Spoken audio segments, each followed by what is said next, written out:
बातमी महत्त्वाची आहे। शेतमालाला हमीभाव नाही, शेतकऱ्यांनी कर्ज कसं भरायचं असा सवाल विजय जावंधिया यांनी उपस्थित केलेला आहे। शेतकरी कर्जमाफीसाठी सरकारने मुहूर्त पाहू नये असं देखील जावंधिया म्हणतात। बच्चू कडू यांच्या आंदोलनाला विजय जावंधिया यांनी पाठिंबा दर्शवलाय।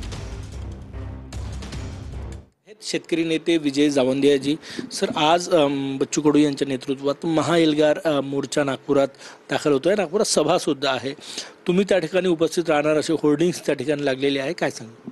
नाही, माझा बच्चू कडूंच्या या सगळ्या आंदोलनाला संपूर्णपणे पाठिंबा आहे। मी साधा एक प्रश्न विचारतोय देवेंद्र फडणवीसांना आणि नरेंद्र मोदी साहेबांना की MSP जर मिळत नसेल तर कर्ज परत कसं करायचं?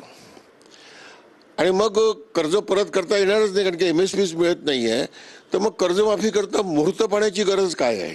6,000 रुपयाचं तुम्ही वर्षभरापूर्वीच्या विधानसभा निवडणुकीमध्ये सोयाबीन विकत घेणार, 20% MSPवर बोनस देऊन शेतमाल विकत घेणार, सगळं सांगितलं, त्याची एकही पूर्तता नाही आहे।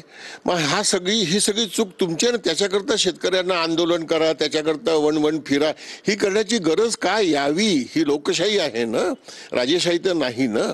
मला असं वाटतं की यावर गंभीरपणे विचार व्हायला पाहिजे आणि बच्चू कडूंच्या या आंदोलनाला माझा पूर्णपणे नैतिक पाठिंबा आहे। कॅमेरामॅन सचिन सॅमसह गजानन उमाटे, TV9 मराठी।